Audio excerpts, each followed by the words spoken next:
In this tutorial, I will explain you how to find your profile link or someone else's profile link. Open your Facebook app.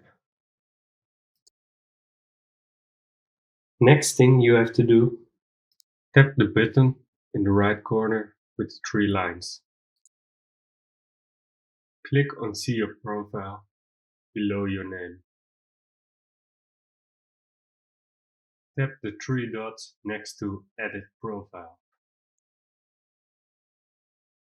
Here you can find your profile link. Tap Copy Link to copy it. You can now paste it anywhere you want. If you want to find someone else's profile link, go back, enter the search bar, and type the name of the profile that you want to look up.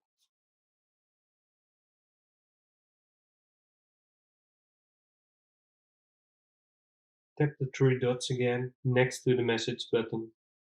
Here you can find the profile link and copy it to your clipboard.